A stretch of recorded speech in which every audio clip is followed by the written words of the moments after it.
Hello दोस्तों, स्वागत है आपका मेरी नई वीडियो में। आशा करता हूँ आप सभी लोग ठीक होंगे, बढ़िया होंगे, जिंदाबाद होंगे और मैं भी जिंदाबाद ही हूँ।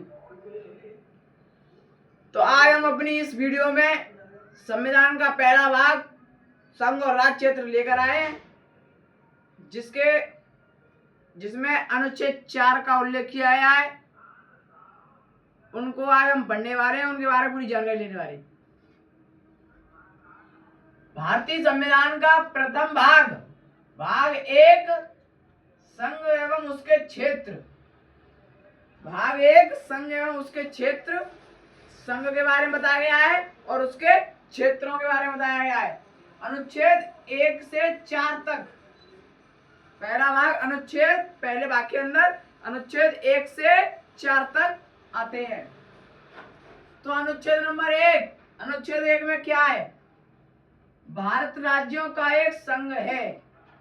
भारत राज्यों का एक संघ है। भारत के अंदर राज्य हैं, यानी भारत राज्यों का एक संघ है, जिसके अंदर राज्य है वो 28 राज्य हैं। केंद्र शासित प्रदेश है वो 8 हैं और अधिग्रहित क्षेत्र हैं वो भी 0 हैं। यानी भारत राज्य, अनुच्छेद 1 क्या कहता है? भारत राज्यों का एक संघ है, अर्थात 28 राज्य हैं, 8 केंद्र शासित प्रदेश हैं।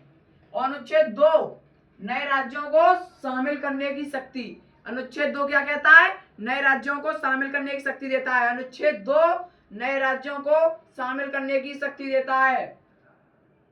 उस राज्य को बनाना जो अभी मौजूद नहीं है, उस राज्य को बनाना जो अभी मौजूद नहीं है लेकिन शामिल करने की शक्ति देता है। अनुच्छेद 2 उस राज्य को बनाना जो अभी मौजूद नहीं है।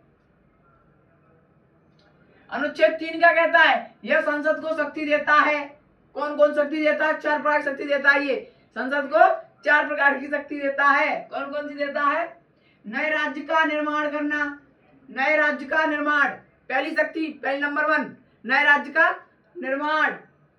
राज्य क्षेत्रों के क्षेत्र में परिवर्तन, राज्यों के क्षेत्र में परिवर्तन करने की शक्ति देता है। कौन सा अनुच्छेद? नंबर 3 सीमा परिवर्तन। सीमा में परिवर्तन लाया गया। बॉर्डर परिवर्तन यानी बॉर्डर परिवर्तन यानी राज्यों की सीमा में परिवर्तन कौन सा अनुच्छेद करता है? अनुच्छेद नंबर 3 करता है।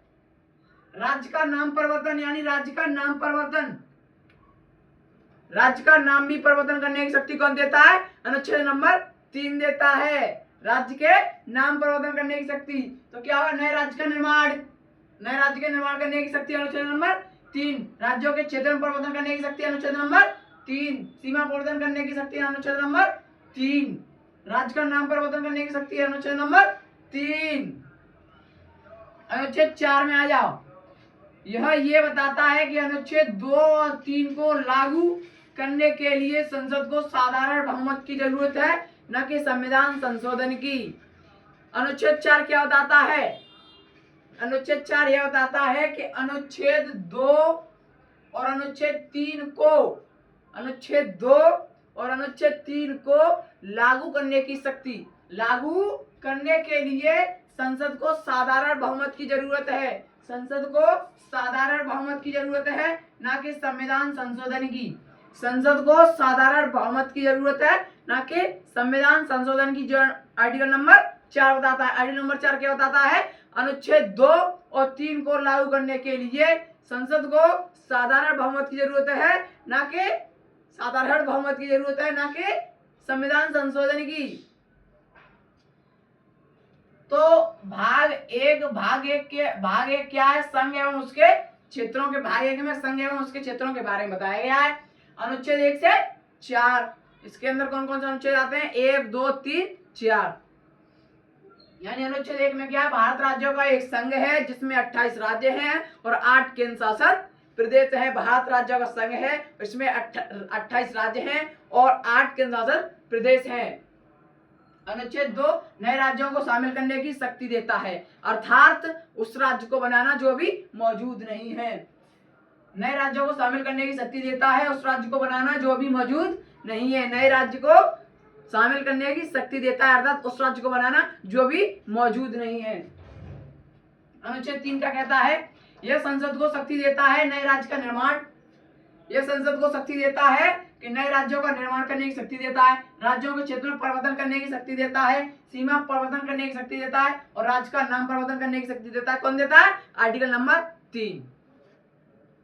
अनुच्छेद 4 यह बताता है कि अनुच्छेद 2 और अनुच्छेद 3 को, आर्टिकल नंबर 4 क्या बताता है? अनुच्छेद 2 यानी आर्टिकल 2 और आर्टिकल 3 को लागू करने के लिए, आर्टिकल 2 और 3 को लागू करने के लिए संसद को साधारण बहुमत की जरूरत पड़ेगी, संसद को साधारण बहुमत की जरूरत होगी, न कि संविधान संशोधन की। संसद को साधारण बहुमत की जरूरत होगी, न कि संविधान संशोधन की। तो आज हमने भाग 1 के बारे में पूरी जानकारी ली है, भाग 1 के बारे में पूरी जानकारी ली है, यानी संघ एवं उसके क्षेत्रों के बारे में पूरी जानकारी ली है। अनुच्छेद 1 से 4 तक पूरी जानकारी ली है, भाग 1 के बारे में हमने पूरी जानकारी ली है। मैं आशा करता हूं कि ये अनुच्छेद 1 से 4 तक आपको याद हो गए होंगे। तो मैं अपनी वीडियो को यहीं अंत करता हूं। जय हिंद, जय भारत।